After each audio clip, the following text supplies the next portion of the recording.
इस वीडियो में हम क्लास 10th मैथ्स के एक्सरसाइज 3.3 के क्वेश्चन नंबर 3 के क्वेश्चन नंबर 1 और 2 को सॉल्व करेंगे। देखते हैं आपका क्वेश्चन नंबर 3 क्या है। निम्न समस्याओं में रैखिक समीकरण युग्म बनाइए और उनके हल प्रतिस्थापन विधि द्वारा ज्ञात कीजिए। बहुत ही आसान क्वेश्चंस हैं। जिस तरह से हमने अभी पिछले क्वेश्चंस को प्रतिस्थापन विधि से सॉल्व किया था वैसे ही हमें सॉल्व करना है। बस इस क्वेश्चन में फर्क ये है कि पहले हमें समीकरण दिए रहते थे, अब हमें ये समस्याएं दी गई हैं, इनको हमें समीकरण बनाना होगा, फिर उसके बाद प्रतिस्थापन विधि से हल करना होगा।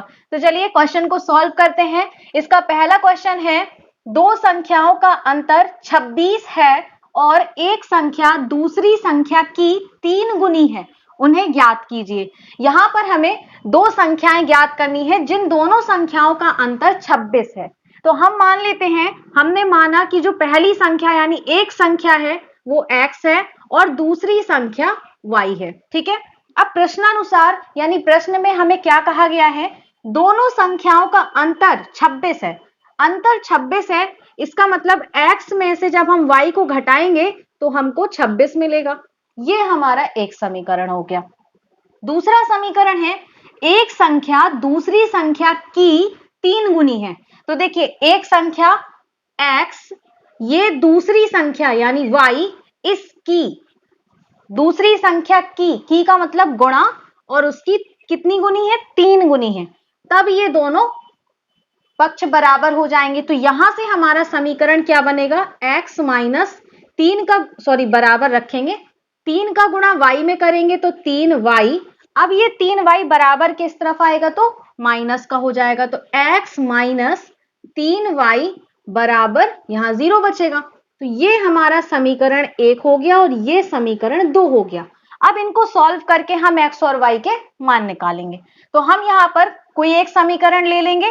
समीकरण 1 हमें आसान लग रहा है, इसलिए हम समीकरण 1 से किसी एक चर का मान निकालेंगे। तो हमने समीकरण 1 से x का मान निकालना है, तो x का मान निकालेंगे तो क्या मिलेगा। देखिए, पहले समीकरण लिख देते हैं, x माइनस वाई बराबर 26।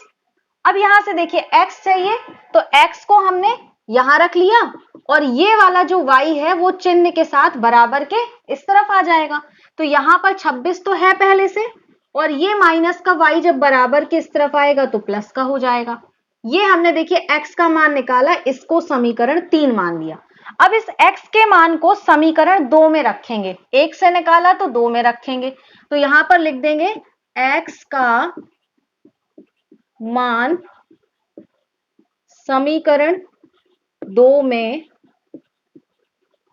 रखने पर क्या मिलेगा, x की जगह पर रखना है 26 प्लस y।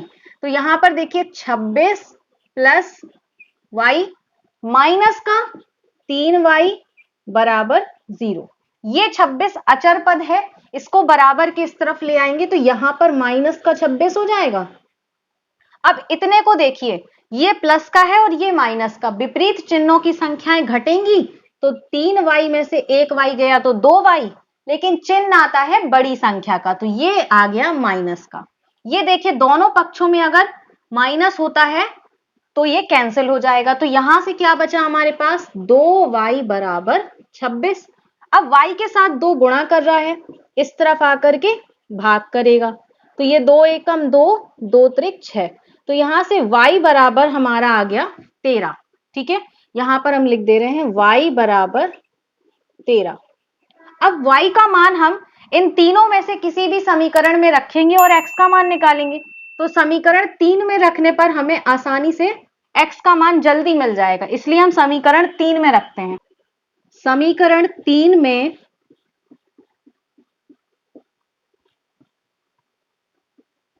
y का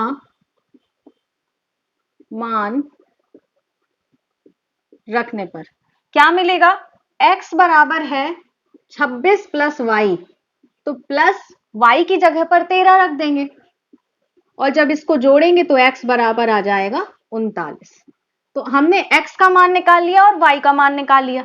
अब हमें आंसर चेक करना है कि हमारा आंसर सही है या नहीं। तो हम बिना आंसर शीट के कैसे चेक करेंगे, आपने जो x और y के मान निकाले हैं उसको आप चाहे समीकरण 1 में रख दो, चाहे समीकरण 2 में रख दो और चाहे समीकरण 3 में रख दो। दोनों पक्ष बराबर आने चाहिए। देखिए समीकरण 1 में रखते हैं, ये रफ वर्क होगा, ठीक है। x की जगह पर रखेंगे 39 और y की जगह पर रखेंगे 13। 39 में से 13 जाएगा तो यहां पर क्या बचेगा, 26, ठीक है। मतलब ये देखिए दोनों पक्ष बराबर आ गए। अब ये वाला समीकरण में भी चेक कर सकते, किसी एक में कर लो। x माइनस 3y बराबर 0 है, तो x की जगह पर रखना है 39 माइनस 3y, 3 और y गुणा कर रहा है तो इसके साथ में 13 रखेंगे, तो ये 39 माइनस 13 थी 39, तो ये देखिए यहां आंसर आ गया 0। मतलब दोनों पक्ष बराबर आ रहे हैं, तो हमारी जो संख्याएं हैं वो बिल्कुल सही निकली हैं। तो हम यहां पर लिख देंगे अतः दोनों संख्याएं 39 व 13 होंगी। इस तरह से आपका क्वेश्चन नंबर 3 का क्वेश्चन नंबर 1 कंप्लीट हुआ। अब हम करते हैं इसका क्वेश्चन नंबर 2। क्वेश्चन नंबर 2 है आपका, दो संपूरक कोणों में बड़ा कोण छोटे कोण से 18 डिग्री अधिक है, उन्हें ज्ञात कीजिए।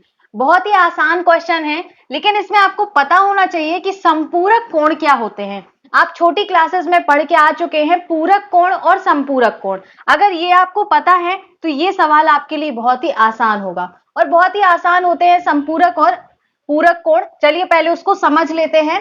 देखिए यहां पर आपके सामने दो चित्र बने हैं, यहां पर आपको दिख रहा होगा, यहां पर ये एक कोण है और ये एक कोण है, ठीक है। अगर हम इन दोनों कोणों को मिला दें, ये पूरा कोण कितने का बनेगा, ये पूरा कोण बनेगा 90 अंश का।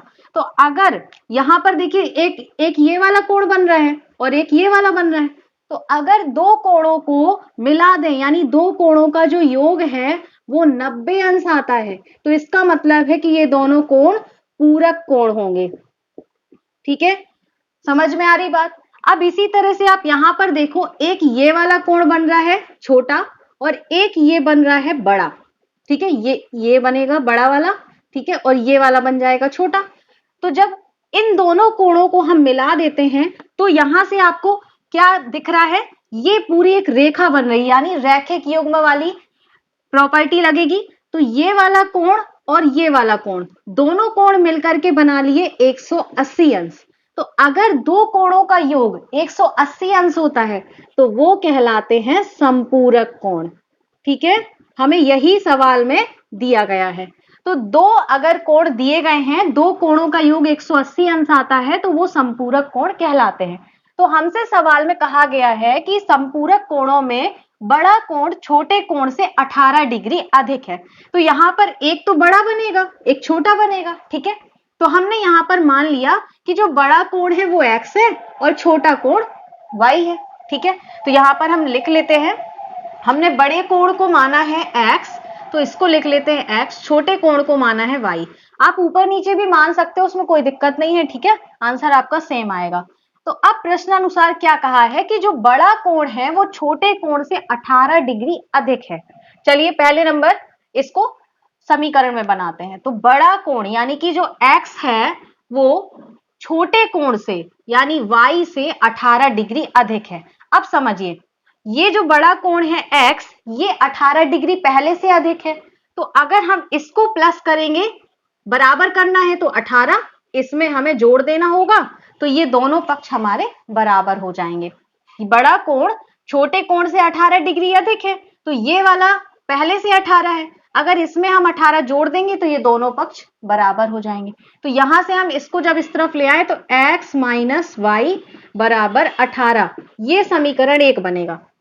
अब दूसरा समीकरण क्या है, दूसरा है संपूरक कोण दिए गए। तो हमने अभी देखा कि अगर दोनों कोणों का योग टोटल 180 आए तो वो संपूरक है। मतलब जो ये कोण दिए गए हैं x और y, इन दोनों का टोटल क्या हो जाएगा 180 अंश। ये कहां से आया, इसको समीकरण 2 लिखिए और यहां कारण लिख दीजिए कि संपूरक कोण है। तो आपको समझ में आ गया कि संपूरक कोणों का योग 180 अंश होता है। अब इन दोनों को सॉल्व करेंगे और मान निकालेंगे। तो यहां से देखिए समीकरण 1 ले लेते हैं और समीकरण 1 से x का मान निकाल लेते हैं। x बराबर रखेंगे तो x बराबर 18 तो पहले से है, ये y माइनस का इस तरफ आएगा तो प्लस का हो जाएगा, इसको समीकरण 3 मान लिया। अब x का मान समीकरण 2 में रख देंगे, ठीक है, तो यहां लिख देते हैं x का मान समीकरण 2 में रखने पर, तो समीकरण 2 में x का मान रखेंगे तो क्या मिलेगा, x की जगह पर लिखना है 18 प्लस y बराबर 180 अंश। ये 18 बराबर किस तरफ आएगा तो माइनस का हो जाएगा, और यहां पर ये y जुड़ जाएंगे तो ये 2y आ गया। 2y बराबर, इसको घटाएंगे तो कितना आएगा, 10 में से 8 जाएंगी 2, 7 में से 1 जाएगी तो 6, 162 डिग्री। यहां से y बराबर 162 बटे में आएगा 2, 2 अट्ठे 16, 2 एकम 2, y बराबर आ गया 81 अंश। y का मान निकाला, अब समीकरण 3 में रख देते हैं, तो यहां लिख दे रहे y का मान समीकरण 3 में रखने पर क्या मिलेगा, x बराबर 18 प्लस y, तो x बराबर 18 प्लस y का मान है 81, तो x बराबर आ गया 8 और 1 9, 1 और 8 9, x बराबर 99 अंश। तो हमने y माना था छोटा कोण 81 अंश का, और बड़ा कोण हमारा निकला है x बराबर 99 अंश का, यहां लिख दे रहे हैं। अतः छोटा कोण y बराबर 81 अंश, बड़ा कोण x बराबर 99 अंश। अब हमें चेक भी करना है तो वैसे ही चेक कर लेंगे, जो हमने समीकरण बनाए हैं समीकरण 1 2 3, इसमें से हम किसी में भी रखें। क्वेश्चन में कहा था कि जो बड़ा कोण है वो छोटे कोण से 18 डिग्री अधिक है, मतलब अगर हम बड़े में से छोटे को घटा दें तो 18 मिलना चाहिए, तो 99 में से 81 घटा दीजिए, 9 में से 1 गया 8, 9 में से 8 गया 1, 18 डिग्री आ रहा। इन दोनों का टोटल कर लेते हैं तो 180 आना चाहिए, क्योंकि संपूरक कोण है, 9 और 1 10, 8 9 17 और 1 18, 180 आ रहा है, मतलब हमारे जो आंसर निकले हैं वो भी सही हैं। इस तरह से हमारा क्वेश्चन नंबर 3 का क्वेश्चन नंबर 1 और 2 कंप्लीट हुआ। आई होप कि आपको अच्छे से समझ में आ गया होगा। अगर आपको कोई भी डाउट है तो आप मुझसे कमेंट सेक्शन में पूछ सकते हैं, और अगर क्वेश्चंस अच्छे से समझ में आ गए हैं तो वीडियो को लाइक कर दीजिए और अपने फ्रेंड्स को भी ज्यादा से ज्यादा शेयर करिएगा। नेक्स्ट वीडियो में हम इसी क्वेश्चन के अगले क्वेश्चंस को सॉल्व करेंगे। तो अगर आपने अभी तक चैनल को सब्सक्राइब नहीं किया है तो कर लीजिए, और नोटिफिकेशन बेल को भी ऑन कर लीजिएगा, ताकि आपको आने वाले वीडियोस की नोटिफिकेशन सबसे पहले मिले। तो मिलते हैं नेक्स्ट वीडियो में। Thanks for watching this video.